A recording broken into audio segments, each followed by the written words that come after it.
un message que malheureusement on ne prêche pas assez dans les églises, et qu'aujourd'hui, eh bien, tout est merveilleux dans les églises, tout le monde est beau et gentil, hein, mais il n'y a pas de problème là-dessus. Mais il y a des messages qu'on devrait reprendre, il y a des messages qui doivent être primordiaux dans la vie d'une église et dans la vie des chrétiens. Aujourd'hui, beaucoup d'assemblées ne prêchent plus sur l'enfer, ils ne prêchent plus sur le retour du Seigneur, ils ne prêchent plus sur le péché. Sur la croix non plus, on ne prêche plus. Et c'est des bases essentielles, ça. Sur le péché, un péché particulier, quelque chose de particulier. J'avais eu l'occasion d'apporter des enseignements sur le péché volontaire, le péché involontaire, le péché par omission. Il y a plusieurs sortes de péchés dans la parole du Seigneur, mais ce matin, tout particulièrement, nous allons voir une sorte de péché. Je vous le dis honnêtement, quand j'ai apporté ce message, j'ai pleuré sur certaines personnes que je connais très bien, qui se revendiquent être des chrétiens, qui se revendiquent être des serviteurs de Dieu. Et quand j'ai lu ces textes-là, j'ai eu mal dans mon cœur pour eux. Parce que la Bible est claire, elle est oui et amen. Est-ce que vous le croyez ce matin? Il n'y a pas de détournement, c'est pas gris clair, gris foncé, non, c'est blanc ou noir. Il n'y a pas de demi-mesure, vous comprenez, avec la parole du Seigneur. Et quand j'ai relu ces textes, j'ai dit comment ces gens qui se revendiquent chrétiens, comment ces gens qui se revendiquent serviteurs de Dieu, servantes de l'Éternel, peuvent avoir été à ce point influencés par Satan, par des fausses doctrines, par des faux raisonnements, pour s'éloigner des choses de Dieu. À ce point-là, c'est impossible. J'ai dit, quel manque de consécration, quel manque de lecture. Alors qu'on ne soit pas d'accord avec moi, ce n'est pas un problème, mais qu'on ne soit pas d'accord avec la parole du Seigneur, c'est triste. Alors ce matin, nous allons voir un péché, un péché particulier, et j'ai intitulé ce message « Ce péché qui ne sera jamais pardonné ». Un péché qui ne sera jamais pardonné. Le pardon ne viendra pas pour ces gens-là. Vous imaginez un petit peu que le pardon ne viendra pas pour ces gens-là? C'est quelque chose d'extraordinaire. Il y a des gens qui ne seront pas pardonnés. Et la Bible va nous l'enseigner ce matin. Et j'aimerais qu'on fasse une première lecture ensemble qui se trouve dans l'évangile de 1 Jean. 1 Jean. On va le voir ensemble. 1 Jean. Chapitre 5. Versets 16 à 17. Amen. 1 Jean. Chapitre 5. Versets 16 à 17. Vous y êtes? Oui. Si quelqu'un voit son frère ou sa sœur commettre un péché qui ne mène point à la mort, qu'il prie, et Dieu donnera la vie à ce frère, et il la donnera à ceux qui commettent un péché qui ne mène point à la mort. 2 fois le péché qui ne mène point à la mort. C'est bien marqué, bien précisé. Il y a donc un péché qui mène à la mort. Ce n'est pas pour ce péché-là que je vous dis de prier. Toute iniquité est un péché, et il y a un tel péché qui ne mène pas à la mort. Alléluia. C'est important. Qu'est-ce que c'est l'iniquité? Eh bien, c'est péché, c'est être injuste, injustice grave, comportement contraire à l'équité, à la justice. Corruption des mœurs, état, c'est une condition de pécheur, faute grave, acte commis contrairement à la morale. C'est tout ça, le mot iniquité. C'est des actes commis contrairement à la morale. Donc, Dieu, ici, dans la Bible, nous enseigne qu'il y a donc un péché qui ne mène pas à la mort, et il y a un péché qui mène à la mort. On est bien d'accord? Et nous allons voir ensemble le péché qui ne sera jamais pardonné. C'est un pardon qui ne viendra jamais. Le péché qui mène à la mort. Vous savez, nous entendons souvent cette expression dans beaucoup d'églises et beaucoup d'assemblées. Tout péché est miséricorde. Tout péché est miséricorde. C'est vrai. Et nous allons le voir. Mais il existe un certain péché. Et la Bible dit que ce n'est pas pour ce péché-là que nous devons prier. On est bien d'accord sur le texte. C'est-à-dire que c'est un péché pour lequel on ne peut pas prier pour ce péché-là, pour que les gens soient délivrés de ce péché-là. La Bible est claire, l'évangile de Jean est clair. Nous ne devons même pas prier pour ce péché-là. Vous imaginez un petit peu, hein? Vous savez que, eh bien, cela veut dire que ça ne sert absolument à rien de prêcher pour le genre de péché que je vais maintenant vous enseigner. Il y a un péché qui mène à la mort. Cela veut dire à l'enfer éternel, à la mort éternelle. Et ce n'est pas pour ce péché-là que je dis de prier. C'est l'apôtre Jean qui nous enseigne cela. Vous savez, aujourd'hui, le péché, on n'en parle quasiment plus ou quasiment pas. Hein, les païens même ont déclaré que le péché n'existait même plus aujourd'hui. Dans la société où on vit, on voit exactement ce qui se passe et c'est flagrant. Aujourd'hui, vous allumez votre poste de télévision, les gouvernements, les hommes politiques nous mentent sans arrêt, en pleine figure. Ils nous narrent. Pas de pollution à Rouen. Hein? Vous fumez une cigarette dehors, vous intoxiquez les autres. Vous avez une voiture qui fume, vous intoxiquez les autres, vous êtes un criminel. Mais à Rouen, il n'y a rien eu du tout. Vous comprenez? On prend les gens pour des fous. On ment aux gens aujourd'hui, dans toutes choses. Et la société dans laquelle on vit, c'est comme ça. Il n'y a même pas de péché. Et la Bible dit que dans les derniers temps, le bien sera appelé mal et le mal sera appelé bien. On y est en plein dedans. Vous inquiétez pas, on est dans la dernière ligne droite. On est dans les temps de l'apostasie de l'Église. Les gens, même chrétiens, se refroidissent. Il y a un refroidissement dans les églises, dans toutes choses. Et ça, eh bien, ça nous prouve que nous sommes dans les dernières prophéties de la parole du Seigneur. La prophétie qui vient après, c'est l'enlèvement de l'Église. Amen. Alors ce matin, soyez prêts. Préparez-vous à la rencontre de votre Dieu, dit la Bible. Alléluia. On joue aujourd'hui avec ce mot-là. Alors que ce mot péché est un mot mortel. Le péché est une sorte de germe en expansion. Hein? C'est un germe vivant. C'est une métastase qui entre dans un cœur, dans un corps, dans un esprit. Une sorte de cancer spirituel. C'est ça le péché. Hein? C'est un cancer spirituel pour le chrétien, un péché. Le péché, ça veut dire manquer le but. Pourquoi ça veut dire ça en grec, manquer le but? Ça veut dire que si vous péchez ici, vous manquez le but du ciel. Vous avez loupé la porte du ciel. C'est dommage de vivre dans le péché. À vrai dire. Vous savez, les prédicateurs aujourd'hui qui parlent avec légèreté ou sans souci de péché, ces gens-là, qu'est-ce qu'ils font? Ils font un travail terrible. Ils sont en train d'envoyer le pécheur à la perdition. Je vous le dis. Qu'est-ce que cela fait de parler avec frivolité du péché? On ne parle pas du péché avec frivolité. Eh bien, cela place cette personne du côté de Satan. Cela place cette personne à côté du diable, du séducteur. Et on sait que le diable est tout content, hein, il se frotte les mains, eh bien, quand on ne parle plus du péché, ou quand on se moque du péché. N'oubliez pas que c'est la raison pour laquelle le Sauveur du monde est mort sur la croix. À cause du péché. Jésus est mort sur la croix à cause du péché. C'est bien de le rappeler, hein. Le Père, dans son ciel de gloire, a détourné les regards de Jésus. Est-ce que vous savez pourquoi? Parce qu'à ce moment-là, même quand il a vu son Fils unique crucifié sur la croix, il n'a pas vu Jésus, son Fils, il a vu le poids du péché de l'humanité, la puanteur du péché de l'humanité sur la présence de Jésus. Quand Jésus a crucifié son corps à la croix, il a crucifié le péché, ton péché, mon péché, notre péché, le péché de l'humanité entière à la croix a été cloué avec Jésus. Par grâce, nous sommes ici ce matin, mais il ne faut pas faire de la grâce un prétexte pour faire n'importe quoi.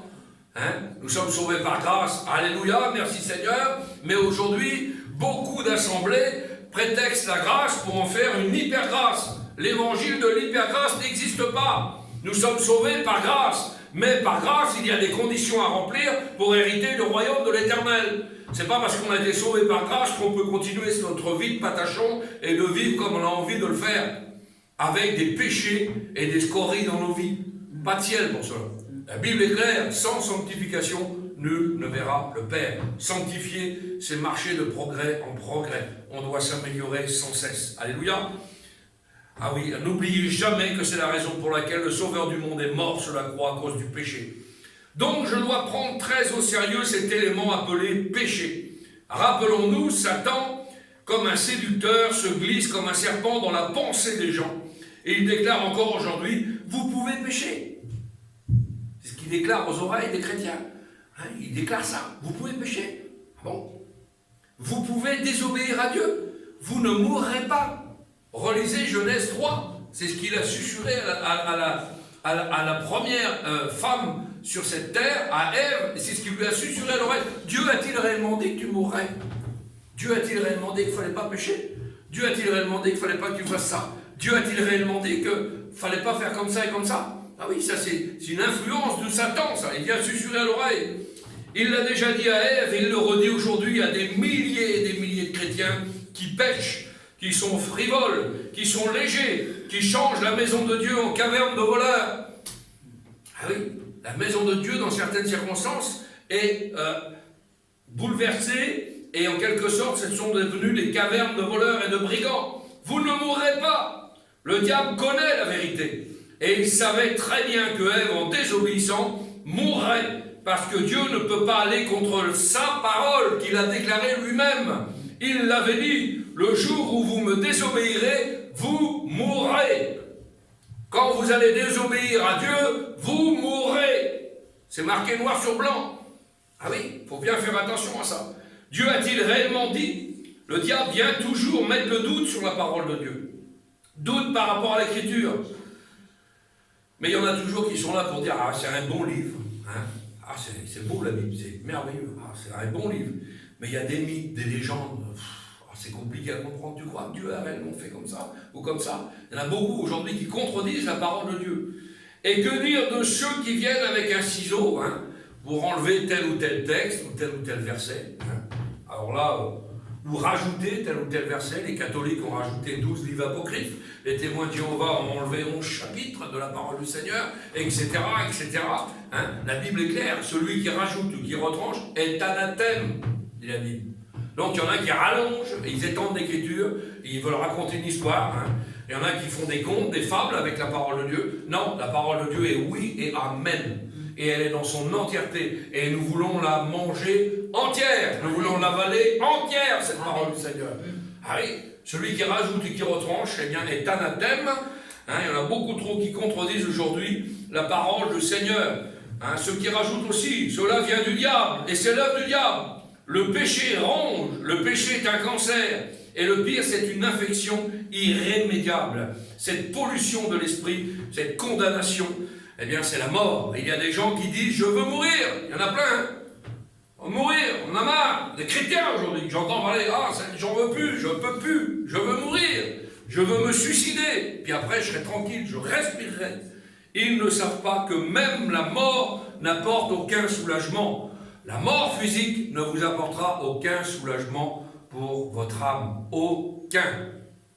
Le pire est devant eux. Ils ne savent pas ça. L'enfer pour l'éternité. Je ne sais pas si vous imaginez un petit peu. Hein. L'éternité, c'est un commencement, pas de fin. Hein. C'est ça ce que ça veut dire l'éternité. Un commencement, pas de fin.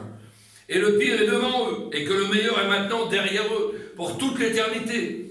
Rappelons que Jésus a dit qu'il y a une résurrection pour la gloire. Amen. Amen. Mais qu'il y a aussi une résurrection pour le jugement. Ah, ça on l'avait oublié. Ça. Ah oui. Dieu est venu pour sauver l'humanité, par grâce. Mais la Bible dit aussi qu'il est venu pour juger. Et nous sommes dans les derniers temps. Et dans les derniers temps, les églises, les pasteurs, les chrétiens, les chrétiennes, les servants, les serviteurs de Dieu seront jugés par Christ. N'oubliez jamais ça. Mais ça, on ne le prêche pas trop. Hein. Ah non, c'est mieux d'être sauvé. Alléluia, oh, Jésus nous aime, Jésus. On fait les 400 coups, c'est pas grave. Mais il y aura un jugement. Il y aura un jugement, dit la Bible. Ah oui. Il y a toujours le dernier mensonge à dire. Ça, c'est terrible, le dernier mensonge à dire. C'est arrivé dans une église, un couple qui ont dit un mensonge au pasteur. Ah oui. Le pasteur s'appelait l'apôtre Pierre. Pour rappeler un peu cette histoire. Ananias et Saphira ont entendu le pasteur leur dire « Comment se fait-il que Satan a rempli ton cœur au point de mentir au Saint-Esprit » Ça a été leur dernier mensonge. Hein. Dernier mensonge. Il faut se rappeler l'histoire. Hein. Un foyer de chrétiens qui n'avaient, que Dieu n'avait pas forcément parler pour leur dire, vous vendrez le terrain et vous me donnerez les sous du terrain. Non, c'est pas ça. Hein. Ils se sont proposés eux-mêmes de vendre un terrain tant et tant, et de donner l'entièreté du terrain à l'Église, en quelque sorte, à l'œuvre de Dieu. Et laissez-moi vous dire que c'est facile, beaucoup plus facile de frauder quand on a une grosse somme d'argent que quand on a une petite somme d'argent. C'est-à-dire, quand vous touchez 800 €, vous donnez 80 € de dîme, ça passe tout seul. Mais si vous avez 800 millions d'euros, la dîme n'est pas proportionnelle, parce que vous réfléchissez à 2 fois avant de donner vos 10%. Avec ça, j'aurais pu faire ça, ça, ça ou ça, ou ça. Vous comprenez? Et pourtant, il n'y a pas de différence. Donc on réfléchit. Donc la Bible nous dit, vous m'avez triché dans les dîmes et les offrandes. Et vous dites chrétien, pasteur, serviteur de Dieu, vous trichez. Souvent, quand on passe dans les quêtes, donc ici on ne passe pas. Bon, les gens savent ce qu'ils ont à faire. Mais j'ai souvent vu dans certaines églises, on prend Jésus pour un garçon de café. On lui donne un pourboire. On jette une petite pièce, on prend. Et est-ce que vous croyez que Jésus, c'est celui qui va venir vous servir à la terrasse d'un café et vous allez lui laisser un pourboire? La Bible ne nous enseigne pas ça. Vous trichez devant Dieu. Vous trichez devant Dieu. On ne laisse pas de la bigaille au Seigneur. Alors, si vous n'avez pas autre chose et que vous donnez 20 centimes, merci Seigneur. Si vous n'avez rien et que vous ne donnez rien, le Seigneur connaît toutes choses. Merci Seigneur. Mais celui qui triche, qui peut et qui ne fait pas, c'est un mensonge devant Dieu. Alors faisons bien attention. C'est ce qu'ont fait Ananias et Saphira. Ah oui.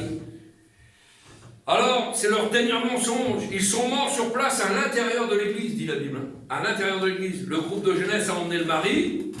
Il est mort, décédé, il a menti. Et puis, la femme rentre derrière. Ah oui. Avez-vous vendu ce terrain à tel prix? Ah oui, Seigneur. Ah oui, Seigneur. Ah oui. On a tout donné à l'église. Alors le pasteur lui fait la remarque quand même. L'apôtre Pierre lui parle. Comment se fait-il que vous soyez mis de connivence ensemble? Et c'est la dernière réflexion qu'il fait. Elle est morte aussi sur le coup. Ah oui. Chers amis, il y a un péché qui mène à la mort. Là, c'est la preuve du péché qui mène à la mort. C'est ce que Jean nous enseigne, ce pardon qui ne viendra jamais. Jamais. Ils ont menti à Dieu, menti au Saint-Esprit. Ils ont blasphémé Dieu. Et on va voir pourquoi, tout ça. Et il y a toujours le dernier mensonge à dire, il y a toujours le dernier rejet de Jésus. Ce qui est arrivé un jour à un roi, un autre exemple dans la parole du Seigneur. Il y avait un roi qui se moquait, qui persécutait les chrétiens. Il avait décapité l'apôtre Jacques. Imaginez-vous un petit peu. Il avait mis en prison l'apôtre Pierre, mais Dieu est intervenu, il l'a fait sortir de prison. Vous voyez du roi que je veux parler? Et un jour, ce roi, devant une foule, et il est devant toute la foule, toute l'assemblée, les hors, et toute la foule, et puis il haranguait la foule. Il exhortait la foule sur certaines choses. Et en bas de la foule, cette foule a dit, ce n'est pas l'œuvre d'un homme. Ils idolâtraient ce roi-là. Ce n'est pas l'œuvre d'un homme, c'est l'œuvre de Dieu, c'est la voix d'un Dieu, un faux Dieu. À cet instant tout de suite, là, bam, il meurt. Ah oui. Quand on veut se prendre pour un vrai Dieu, il n'y en a qu'un seul vrai Dieu. C'est Dieu le Père, Jésus le Fils, le Saint-Esprit. Alléluia. Il a voulu prendre la place d'un Dieu, et il est mort sous le coup. Et la Bible dit, il est rongé par les vers, instantanément. Le pardon qui ne viendra jamais. Ah oui. Hérode, c'était ce roi-là. La Bible dit, au même instant, un ange du Seigneur le frappa, car il n'avait pas donné gloire à Dieu, et il expira rongé par les vers. Imaginez, foudroyé sur place. Tout péché atteint un jour sa marée haute, son sommet, et le pardon est possible. Mais le pardon est possible uniquement de ce côté-ci du tombeau. Pas quand vous êtes passé de l'autre côté. Vous comprenez bien ce que je veux vous dire. Uniquement aujourd'hui, là oui, aujourd'hui, Dieu peut te pardonner. Tu es du bon côté encore. La Bible dit qu'il est réservé aux hommes de mourir une seule fois. Après quoi vient le jugement. Toute une génération est allée en enfer parce que le pardon n'est jamais venu. Et parce qu'ils n'ont jamais demandé pardon. La génération de Noé ont tous été engloutis, noyés, tués sous les eaux du déluge. Et ils sont tous aujourd'hui en enfer, attendant leur condamnation finale. Le pardon n'est jamais arrivé. Ils ne sont jamais venus vers l'arche. Ils n'ont jamais dit à Noé, « T'as raison, Noé. Ils n'ont jamais dit à Noé, on est trop méchants, il faut que nous nous repentions. Jamais ils n'ont dit cela. Et parce qu'ils n'ont jamais dit cela, il n'y a pas de deuxième chance. La première fois que quelqu'un est mort, il n'y a pas de deuxième chance. Une fois que quelqu'un est mort, c'est fini. C'est sur la terre qu'il faut. C'est sur la terre qu'il faut faire la paix avec le Seigneur. Beaucoup de religions, le purgatoire catholique, le purgatoire n'existe pas. C'est pas marqué dans la Bible. Pourquoi? Parce que les gens ont dit, mais si, on ne va pas en enfer tout de suite. Ah non, on ne va pas en enfer tout de suite. On n'est pas prêt pour le ciel, alors il y a un lieu où on va attendre, tranquillement, là, et puis on va brûler, on va se purifier un peu avec des messes qu'on va payer sur la terre, avec les pèlerinages, et tout ça, et tout le Bataclan, là, et on va se tirer d'affaire. Ça n'existe pas. Jamais vous ne trouverez ça dans la parole du Seigneur. Donc, un mensonge, c'est un mensonge, un poison. Il n'y a pas de réincarnation non plus. Ah oui, les hindous, le bouddhisme, la réincarnation, ou non plus. Personne ne revient après avoir passé la porte de la mort. Personne ne revient après avoir passé la porte de la mort. Si c'est votre père qui vous a parlé après sa mort, c'est un démon qui vous a parlé. Je parle français, Si vous entendez des voix après la porte de la mort, c'est un démon qui vient vous parler. C'est pas biblique. Oui, il faut bien faire attention à ça. Il y en a qui veulent communiquer avec l'au-delà, avec ceux qui nous ont précédés. Non, ça ne marche pas, ça. C'est de l'occultisme, ça. C'est de la sorcellerie. C'est du vaudou. C'est tout ce que vous voulez, mais ce n'est pas spirituel. Et ce n'est pas biblique. Ah oui. C'est un démon. Ah oui, qui prend la forme ou la voix de cette personne bien-aimée. Mais ce n'est pas la personne, parce qu'il n'y a pas de retour après la mort. Vous savez, quand David, et puis la Bible, j'étaye ce que je dis, quand David lui-même a vu son enfant mort, vous savez ce qu'il a déclaré dans la Bible? Il a perdu son enfant, il a vu son enfant mort, il dit dans la parole du Seigneur, j'irai vers lui, mais lui ne pourra pas revenir vers moi. C'est français, c'est clair et net, il n'y a pas de retour, c'est fini, c'est fini. Si vous entendez des choses de l'au-delà, mettez-vous en règle. Priez, jeûnez, on viendra prier pour vous, on viendra vous visiter. Parce que je pense que là, il y a une influence qui n'est pas terrible. Alléluia. Chers amis, l'apôtre Paul, qui s'appelait auparavant Saul de Tarse, a été coupable de blasphème. Il avait fait tuer des chrétiens. Il a maudit Jésus-Christ. C'est terrible ce qu'il a fait. Cependant, il a été pardonné. Et il a écrit à Timothée, c'était son étudiant, on va dire ça comme ça, son stagiaire dans l'époque. J'étais auparavant un blasphémateur, un persécuteur, un homme violent, mais j'ai obtenu miséricorde car j'agissais par ignorance dans l'incrédulité et la grâce de notre Seigneur a surabondé avec la foi et la charité qui est en Jésus-Christ. Alors si tu as besoin de faire la paix avec le Seigneur, tu n'es pas l'apôtre Paul, et tu es encore moins Saul de Tarse. Saul de Tarse persécutait les chrétiens, il allait de village en village, il mettait les chrétiens en esclavage, il passait par les fils de l'épée, il mettait les femmes en esclavage, il a commis des exactions extraordinaires. Au nom de son Dieu, il pensait servir Dieu. Combien aujourd'hui, au nom de leur Dieu, font des exactions? Encore il y a 3 jours en arrière, au nom de l'islam, il a égorgé tout son service. Je ne sais pas si vous imaginez un petit peu, au nom d'un faux Dieu. Ah oui, c'est terrible de croire à un faux Dieu. Les dieux qui vous amènent à la destruction, qui vous amènent à la perdition. Oui. Et bien l'apôtre Paul, Saul de Tarse, a demandé pardon à Dieu. Et la grâce du Seigneur a surabondé avec la foi et la charité qui est en Jésus-Christ. Amen. Ceux qui se sont moqués de Jésus, alors qu'il était là cloué sur la croix, au milieu de son sang, au milieu de la saleté, de la pourriture, et pendant qu'il souffrait, il y avait des blasphèmes autour de lui. Faut le savoir ça. Jésus est à la croix, les gens blasphèment. Exécution, les gens ont encore quelque chose à dire. Vous avez jamais été dans un cimetière pour un enterrement? Là, on ne parle pas d'exécution. Mais quand vous êtes dans un cimetière, un enterrement, il y a toujours des gens qui ont quelque chose à dire. Il est mort, laissez-le tranquille, s'il vous plaît. Non, c'était pas ça, il n'était pas terrible, et patati, et pas. Ah, lui avait sa vie, à lui, Toujours, il y a quelque chose à dire. On parle beaucoup de trop. Beaucoup de trop. Eh bien là, quand Jésus a été exécuté sur cette croix, c'est exactement ce qui s'est passé. Chers amis, c'était terrible, les gens qui blasphémaient. Et ils l'ont traité de toutes sortes de noms. On l'a même traité de Satan. Je ne sais pas si vous imaginez, traiter Jésus de Satan. Ah oui. Cependant, et malgré cela, en dépit de cela, Jésus a prié. Et il a dit quoi? Père, pardonne-leur. Les gens nous crachent dessus, nous tapent, nous font du mal, nous blasphèment, ils blasphèment contre le Seigneur, ils nous persécutent à coups de langue. Hein. La langue, c'est terrible. J'ai eu l'occasion d'apporter ça, ce message. La langue, la langue peut enflammer une forêt entière. Hein. Vous vous rappelez de ce sujet de prédication? Celui qui parle beaucoup n'est pas sans péché, dit la Bible. Celui qui parle beaucoup n'est pas sans péché, dit la Bible. Hein. C'est pas moi qui le dis. Hein. Parler des choses vaines, hein. Je ne parle pas de parler du Seigneur, mais c'est marqué noir sur blanc. Et aujourd'hui, on aime bien savoir tout, connaître tout, pour pouvoir avoir un appui, un moyen de pression sur les vies des gens. Eh oui.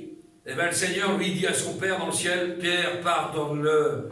Ce qui veut dire que le pardon, à ce moment-là, a pu être accordé à ces gens-là. Eh oui, malgré qu'ils blasphémaient. À ce moment-là, hein, s'ils se repentent, le pardon était possible pour eux. Eh oui. Père, pardonne-leur. Mais aujourd'hui, ici, nous parlons de quelque chose de particulier. Il y a un péché qui mène à la mort. Cela veut dire qu'il y a un péché qui ne sera jamais pardonné. Et on va le voir ensemble. Nous allons prendre la parole du Seigneur dans le livre, l'Épître aux Hébreux, et vous allez comprendre tout de suite. Et c'est sur cette phrase-là que je me suis arrêté, et c'est sur cette phrase-là que j'étais triste dans mon cœur quand je vois ceux qui nous entourent, ceux qui pratiquent, ceux qui prêchent autour de nous, hein, je parle pour des prédicateurs, qui prêchent dans des conditions comme ça. Hébreux 10, à partir du verset 23. Regardez bien ce que nous enseigne la parole du Seigneur.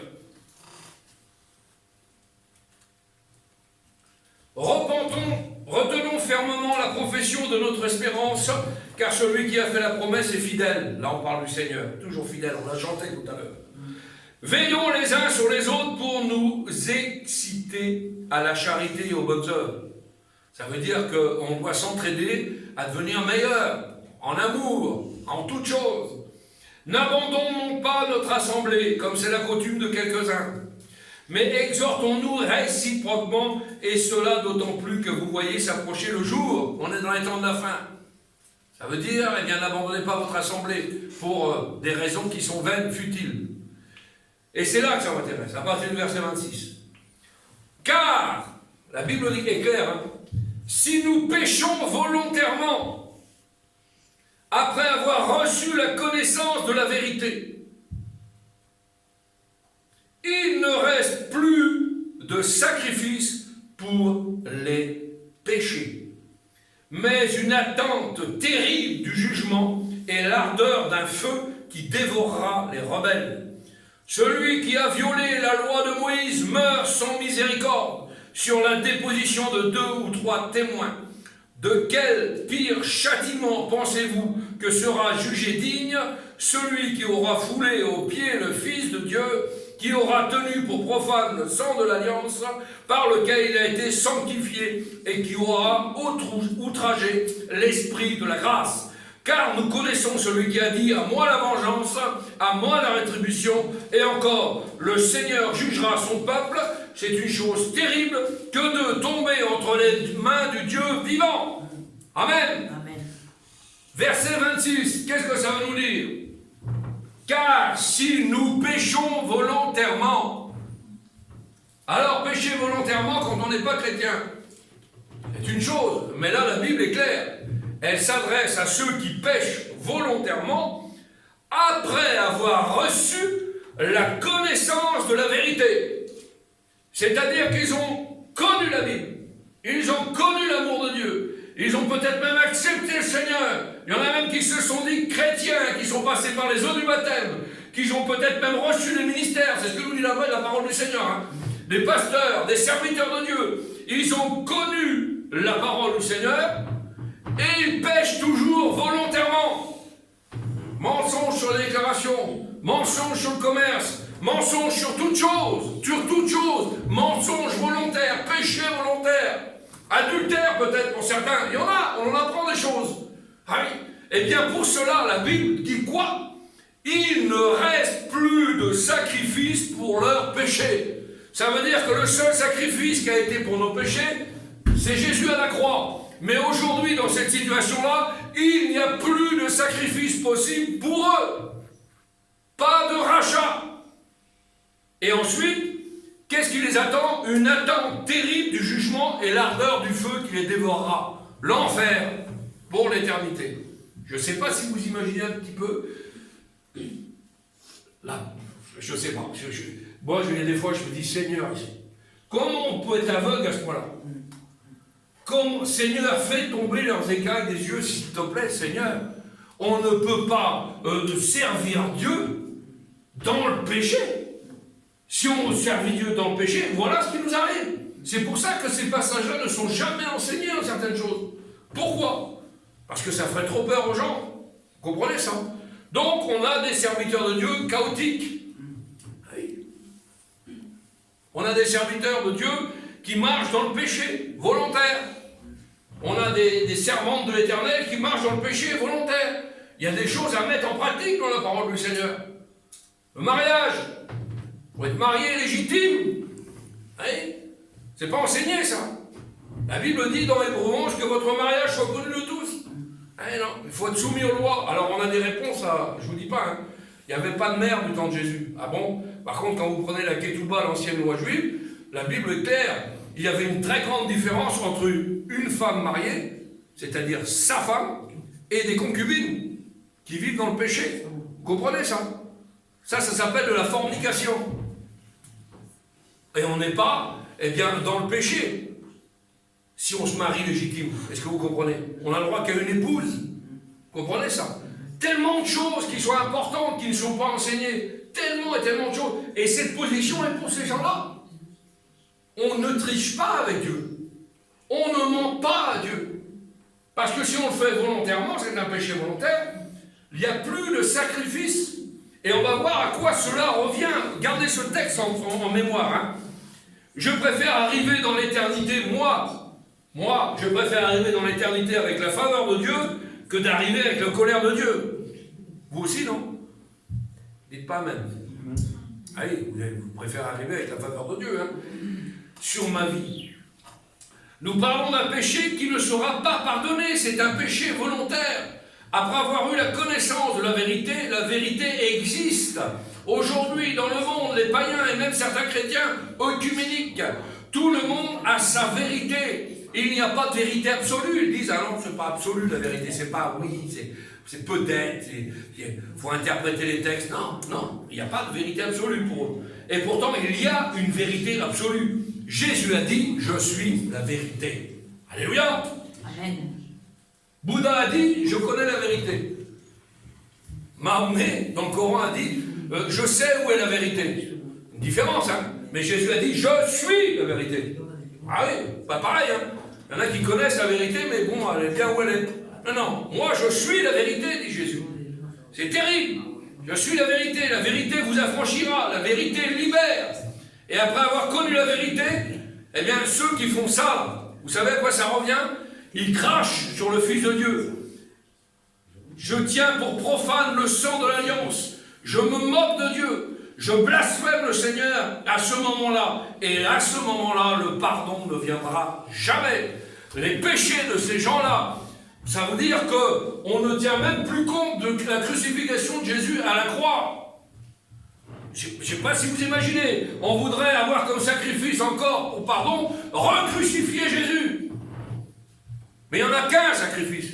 Jésus est mort une seule fois à la croix, pas deux fois. Et là, on continue quand même. Et on va voir ce que ça nous représente dans la parole du Seigneur. C'est un péché volontaire. Si nous péchons volontairement, vous savez, les prêtres du temple de Jérusalem, hein, eh bien, offraient des sacrifices. Amen. Vous savez ça. Tous les jours, ils offraient des sacrifices. Tous les jours depuis des siècles. Pourquoi? pour leurs péchés. D'accord? Pour leurs propres péchés. Et après le calvaire, après la croix, après la crucifixion de Jésus, qu'est-ce qu'ils ont fait? Qu'est-ce qu'ils ont fait? Ils ont continué à offrir des sacrifices. Ah oui, ils n'ont pas compris. Alors ils ont continué à offrir des sacrifices pour leurs péchés. Ils ont tenu pour profane ce qu'il venait de s'accomplir au calvaire. C'est quelque chose de terrible, quoi. On tient pour profane la parole du Seigneur. On ne croit pas, en pratiquant ces choses-là, que le Seigneur est mort à la croix pour nos péchés. Et on continue. Et on se revendique chrétien, on se revendique chrétienne, on se revendique serviteur ou servante de l'Éternel. C'est quelque chose de terrible. Après la résurrection de Jésus-Christ, ils ont continué à offrir des sacrifices pour leurs péchés. Jésus avait été cloué pour le péché, leur péché, nos péchés. Et ces péchés avaient été ôtés une bonne fois pour toutes. S'ils avaient cru, leurs péchés étaient enlevés, effacés totalement. Mais eux, ils ont continué à offrir des sacrifices comme si rien ne s'était passé. Ils n'ont pas voulu volontairement reconnaître que Jésus-Christ était le Fils de Dieu. Vivre dans cette situation-là, ça veut dire ne pas reconnaître que Jésus est le Fils de Dieu et qu'il est mort pour nos péchés. Vous imaginez un petit peu? Et ça, c'est un péché dont le pardon ne viendra jamais sur la vie de ces gens-là. Alors faites le bilan un petit peu, moi j'en connais quelques-uns. Aujourd'hui, comment nous pourrions traduire cela? Eh bien, un exemple tout simple. Si vous discutez, ça m'est arrivé de discuter avec beaucoup de catholiques, par exemple, l'argent que certains pensent payer pour des messes, pour aller au ciel. Hein? Il y en a qui payent des messes pour aller au ciel. Ils sont morts, ou quelqu'un de leur famille est mort, donc on donne de l'argent pour des messes, et on pense qu'avec ça, on va s'acheter une place au ciel. Si c'était l'argent qu'on paye pour des messes qui emmenaient au ciel, laissez-moi vous dire qu'il y aura des gens qui donneraient des fortunes. Comprenez? Pour s'acheter une place. On ne s'achète pas une place au ciel. D'autres, ne pouvant pas payer, ne pourraient pas accéder au salut. Et cela, évidemment, c'est cracher sur la Bible, hein, tout simplement. C'est cracher sur le sang de Jésus. C'est vouloir soi-même gagner son ciel. Des millions de personnes croient encore aujourd'hui qu'ils vont aller au ciel en payant des messes. Nous pourrions aussi parler de l'analyse psychiatrique. Je mets plein de mots là-dedans. Hein. Analyse psychiatrique, il faut aller chez des psychiatres spécialisés pour faire une analyse psychiatrique. Je ne vous parle pas de quelque chose qui est éphémère, un coup dur, où on a besoin de quelque chose. Je ne parle pas de ça, hein. Je parle de quelqu'un qui est toujours dans les analyses psychiatriques. Hein. Ou comme on vient d'apprendre, là, une députée qui fait de la sorcellerie et qui remet toutes les décisions qu'elle a prises à l'Assemblée en pouvant aller voir des cartes anciennes, parce que c'est ça, Marlène Schiappa s'appelle. Elle me fera un procès comme ça pour diffamation. Mais je vous le dis, c'est quelque chose de terrible. Prendre des décisions pour les gens en pratiquant la sorcellerie. Alors dans d'autres pays, ça existe plein. Hein. Moi, je travaille beaucoup avec les pasteurs africains. Je sais que c'est un gros problème, ça. Il y a même des sorciers qui ont vendu leur pouvoir à des pasteurs. Il faut le savoir, quand même. Hein. Donc après, on dit ils ont du charisme. Ah là là, le pasteur, il fait tomber les foules. Ouais, mais c'est pas ça, la parole du Seigneur. On ne fait pas tomber les gens. On n'est pas des tombeurs et des souffleurs. La seule façon de tomber devant Dieu, dit la Bible, c'est face contre terre. Amen. Hein? Se repentir devant Dieu, c'est face contre terre. C'est pas tomber en arrière ou provoquer des pouvoirs surnaturels qui ne viennent pas de Dieu. J'ai visité des assemblées comme ça, hein? Des bénimes et tout ce que vous voulez, où les gens font ça et puis toute la foule tombe en arrière. C'est qu'il y a un esprit qui est mauvais. Vous comprenez ça? Hein, les tombeurs, les souffleurs, ce n'est pas biblique. Il y a même des rieurs aujourd'hui. On claque des doigts, le pasteur claque des doigts, ils font rire les foules. Et c'est quoi ça? Un numéro de cirque peut-être? Un sketch? Mais c'est surtout pas la parole du Seigneur. Il faut bien faire attention à ça. Restons doctrinal. Hein. Ils ont continué à offrir des sacrifices. Ah bah oui, bah alors on voit le résultat. Hein. C'est quand même quelque chose d'extraordinaire. Des millions de personnes croient encore aujourd'hui qu'ils vont aller au ciel en payant des messes. Hein. Nous pourrions aussi parler de l'analyse psychiatrique, on pourrait parler de réforme, on pourrait parler de ramadan. On peut parler de tout, hein. Tout est pris là-dedans. Hein. On pourrait parler des rituels de l'église, où les hindous, par exemple, se plongent dans le Gange. Hein, on travaille avec l'Inde, donc on sait ce que c'est. Il y a des hindous qui, une fois par an, se plongent dans le Gange et ils pensent qu'ils vont se purifier de leurs péchés. Donc ils ont déjà conscience qu'ils ne sont pas purs. Ils sont conscients qu'ils sont remplis de péché. Et en se plongeant dans le Gange, il faut voir le Gange comment c'est, hein, c'est pas le Gange, c'est pas la source qu'il y a derrière. Hein. Le Gange, c'est un dépotoir, hein, vous comprenez? Eh bien, on va se plonger dans le Gange pour laver leurs souillures. Car ils n'ont pas le sentiment qu'ils sont souillés, ils veulent effacer leurs souillures. Non. Hein. Eh bien, tout cela, laissez-moi vous dire que ça fait 0 plus 0 égale 0. C'est nul, c'est 0, ça n'existe pas. Certains vont boire la coupe. On en avait, j'en ai eu ici. Ils pensent qu'en prenant la Sainte Seine ici le dimanche, là, ils sont purifiés de leurs péchés. Quelle erreur! Quelle erreur! Ah, ceux-là, il y en a qui vont boire la coupe, la Sainte Seine, pensant que cela va les sauver. Pas la Sainte Seine qui sauve. Hein. C'est pas les sacrifices que tu fais qui sauvent. C'est pas les œuvres qui sauvent. Ce qui sauve, c'est d'accepter Jésus dans ton cœur. Que Jésus soit l'habitation de ton cœur, que tu sois devenu le temple du Saint-Esprit et que tu sois conduit par l'Esprit de Dieu dans ta vie. Amen. La seule chose qui sauve, c'est ça. C'est pas autre chose. C'est pas ton voisin, ta voisine, c'est pas le curé, c'est pas le pape, c'est pas un imam, c'est Jésus de Nazareth. Amen. Le seul intermédiaire qu'il y ait eu sur la terre entre Dieu et les hommes, c'est Jésus de Nazareth. Alléluia. La Bible est claire. Alléluia. Un seul sacrifice. C'est lui. Chers amis, on peut parler d'allumer des chandeliers, de payer toutes sortes de choses pour éclairer les cathédrales, ou quoi que ce soit. On peut parler de faire un pèlerinage, de promesses pour s'améliorer, ou même donner de l'argent à l'église. Il y en a qui disent on donne de l'argent à l'église, on est sauvé. Faux et archi-faux. Vous ne êtes pas sauvé par vos œuvres. Hein, si un milliardaire vient me faire un chèque, ben merci Seigneur, mais c'est pas parce qu'il a mis un chèque, un gros chèque, qu'il va être sauvé. Hein. On n'achète pas sa place au ciel. Alléluia. On donne de l'argent à l'église, alors on croit que c'est bien. Alors cela ne change rien dans l'au-delà. Il n'y a rien qui change pour eux dans l'au-delà. La vérité est la vérité. Il n'y a qu'un seul livre de Dieu, c'est la Bible, la parole du Seigneur. Beaucoup donc font toujours les mêmes sacrifices. Et vous trouvez dans Hébreux 11, nous dit qu'ils ne peuvent jamais ôter le péché, ces gens-là. Ils ne pourront jamais ôter leur péché. Jamais. Dans Hébreux chapitre 7, verset 27, il est déclaré, vous voulez qu'on fasse la lecture ensemble? Hébreux 7, verset 27, regardez ce que nous dit la parole du Seigneur. Qui n'a pas besoin, comme les souverains sacrificateurs, d'offrir chaque jour des sacrifices, d'abord pour ses propres péchés, ensuite pour ceux du peuple, car ceci, il l'a fait une fois pour toutes. Regardez bien ce qui est marqué. Le Seigneur l'a fait une fois pour toutes en s'offrant lui-même. Plus besoin de sacrifice.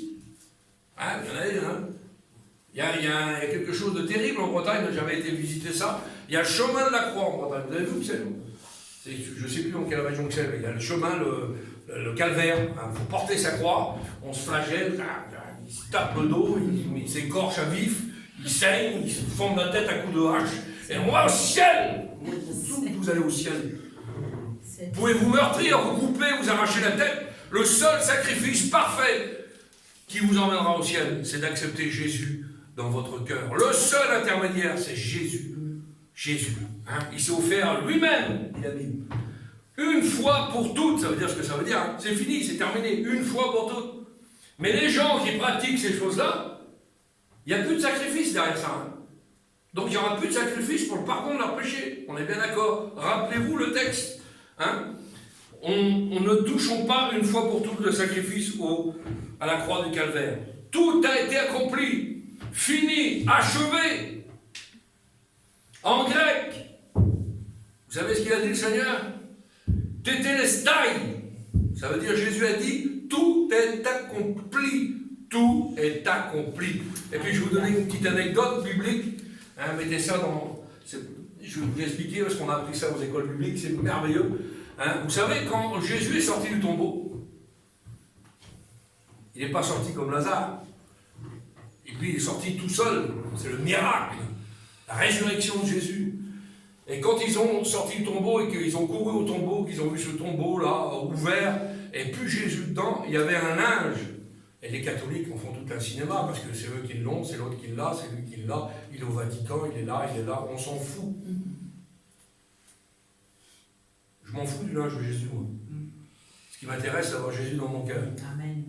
La croix, la lance qui l'a percé, toutes ces choses-là. La croix, j'ai le morceau de bois où Jésus a été crucifié. J'ai la lance qui a percé le côté de Jésus.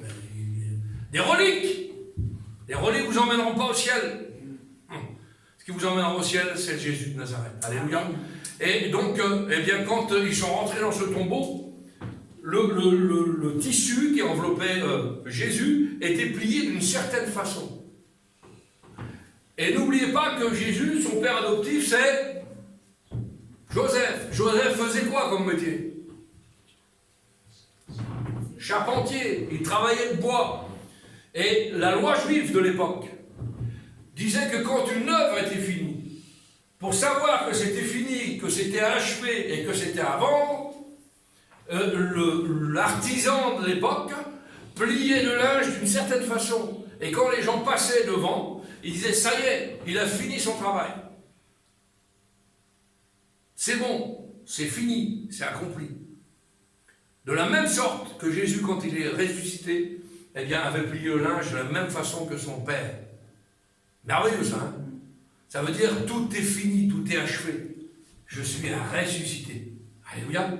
Hein, l'œuvre est terminée. Tout est accompli. C'est merveilleux, ça. Tout est accompli. Alléluia. Amen. Ne touchons pas une fois pour toutes au sacrifice de la croix du calvaire. Tout est accompli, fini, achevé. Hein? Tout est payé, tout est acheté. Je ne peux rien faire sinon de croire. Et Dieu n'a jamais eu l'intention qu'il y ait un autre agneau à immoler sur l'autel des Juifs. Jamais. Pourquoi? Parce que Jésus était l'agneau de Dieu. Comprenez? Et Dieu lui-même est venu à Golgotha et il a porté son agneau. Et il l'a tué pour moi, pour toi, pour chacun d'entre nous. À partir de là, plus besoin d'aucun agneau, d'aucun sacrifice. Et la Bible dit, un seul sacrifice accomplit toutes les promesses de Dieu. Un seul. Alléluia. C'est quelque chose d'extraordinaire.